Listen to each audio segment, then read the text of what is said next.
So here I am at Chester Copart, waiting for the Audi S-Line.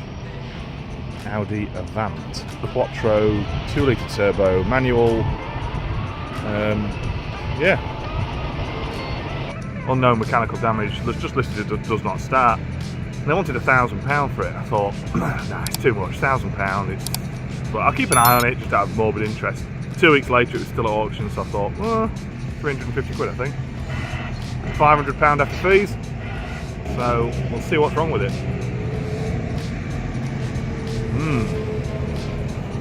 It looks clean. There's a few marks on it.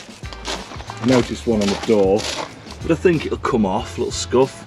At the end of the day, it looks a fairly clean example. Anyway, why have I bought it? Well, I don't know. I'm guessing that used to say Quattro or S-Line, but I think it probably said Quattro. I'd have to check. I can always get another badge. It's got a stainless cat-back system, I believe, from looking underneath. Yeah, it is what it is, really. It's got unknown mechanical issue, so it's listed as does not run. But I mean, I've been here before with Copart, and I thought, the thought process behind this was, well, if the timing belt's gone, then it's as easy just to buy a breaker and put an engine in it. You know, of the same model year, same engine code, and it'll never know the difference. And it's just such a nice car to sort of, do you know what I mean? Yeah, anyway, that was it. That was really, so for 500 quid, I thought, well, if it's a complete bag of crap, plug the alloy, I don't know, break it or sell it on as it is, really, maybe to somebody else. Yes, I need a mudguard because I had an argument with a HGV that was, he had an argument with me, trying to force his way in. The HGV was on the outside lane, trying to force his way in on a merge, and obviously didn't see my trailer. Yeah, so I need to get in and have a quick look, pop the bonnet, and then try and start it and see what happens. So let's do that. So the first issue I'm going to have is getting in. I think it's been lowered. I'm going to have to say I know it's an S-Line, but is that factory low? Maybe not. Anyway, I can't actually get the door open because, you know, so I think I'm going to have to go in through the boot, which is never a... is that a boot liner? That's a boot liner! Oh my! Right. I mean, this is what it looks like inside. 2 keys. Fairly clean. Right, I need to get inside, so I'm going to go through the boot and, well, yeah. Alright, so... Oh, it does open. Look at that branded boot liner.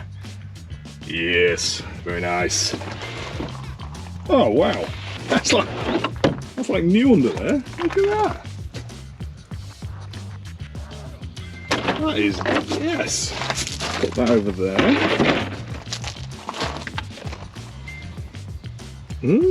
Oh, does that? Yes, it does. It folds up like the Passat. It should have a. It is. There is. Look, is it? I'm guessing it's steel. Won't be an alloy. Yeah, it's space over. But no, that's. I've never actually. Have I ever owned an Audi before? I don't think I've ever owned an Audi before.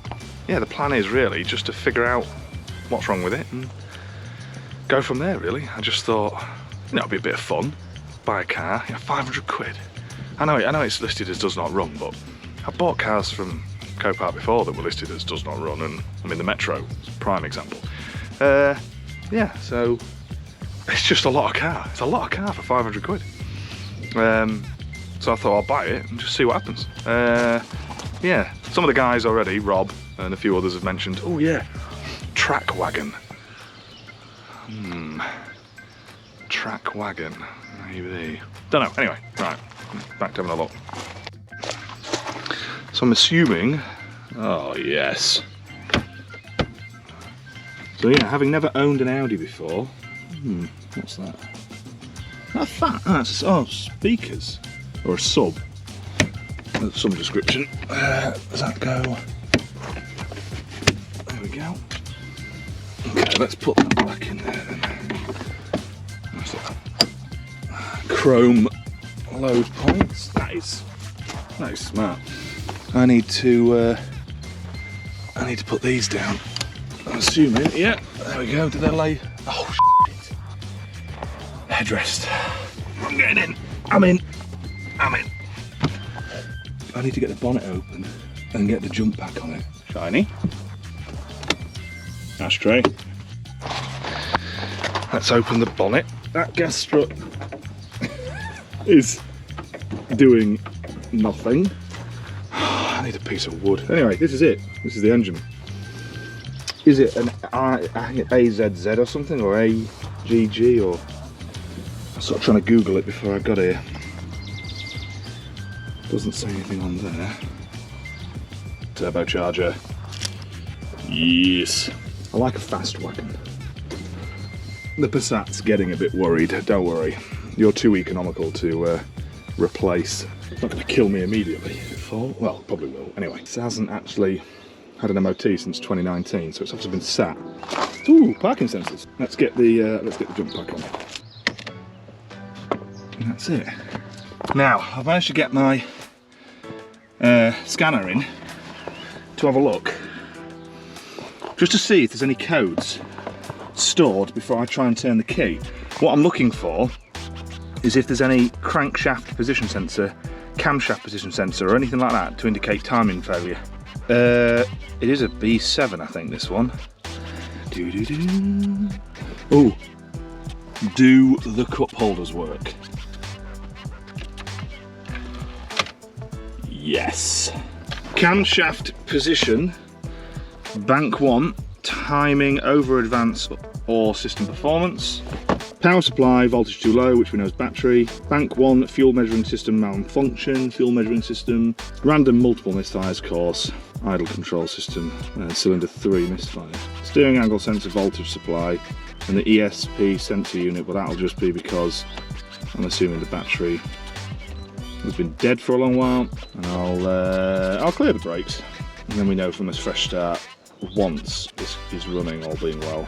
So yeah, do I start it? Do I try and start it? Probably a manual inspection of the belt before I try and start it. Let's have a look back under the bonnet. So I am assuming that that is the timing belt cover. Yes, it is. Right. Let's get that open. Get that off, have a look. Open. Timing belt seems intact, which is great news.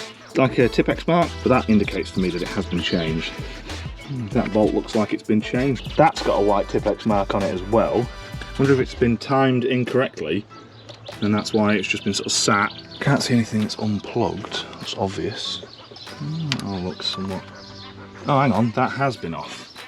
Yeah, look, that goes in there.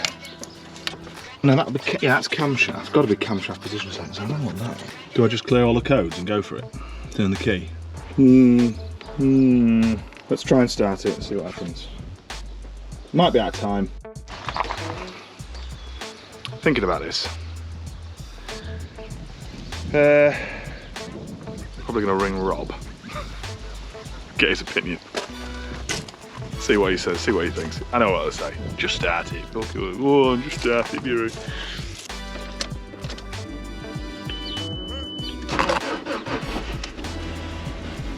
Oh my god. It runs. It runs.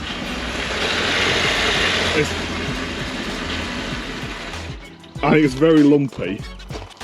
I've got Rob on the phone, everybody, in my earpods, so he can't, look, it's VAG, he can't not be involved when it comes down to these. Okay, so as you'll have just seen, the Audi runs, but it doesn't run very well. So, yeah, code P, oh, whatever it was, it'll flat, I'll put a flash up somewhere, P, whatever it was. I'm going to try and back it off the trailer, get it in the shed, and go from there, really.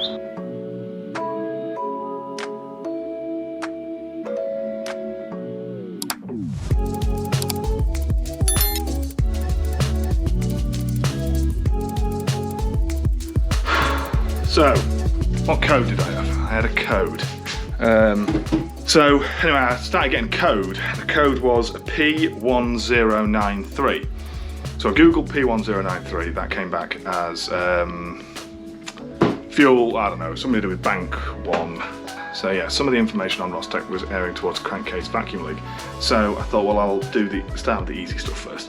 So I watched a video very quickly on changing the cam follower, which sits on the end of the high pressure fuel pump. Obviously as the cam spins, that follower moves in and out, and yeah, it creates the high pressure fuel line for this engine.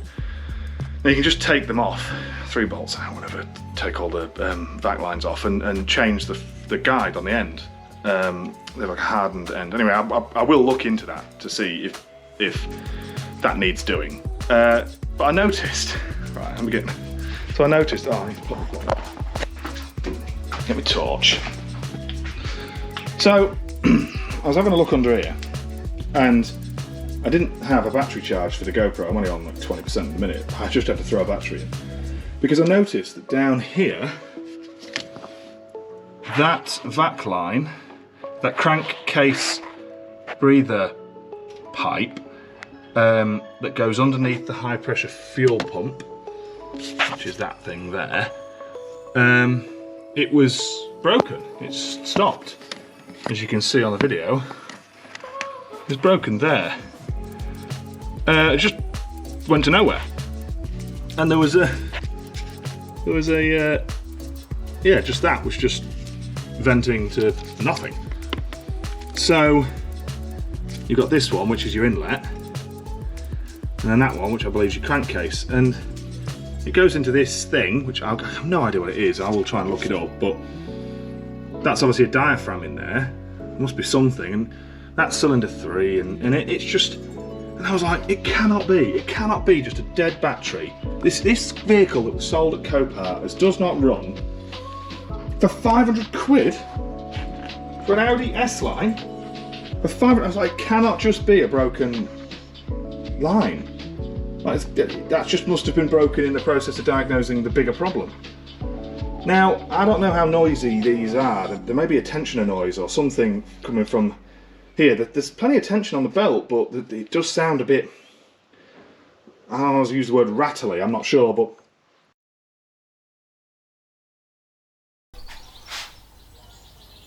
I need a bonnet strut.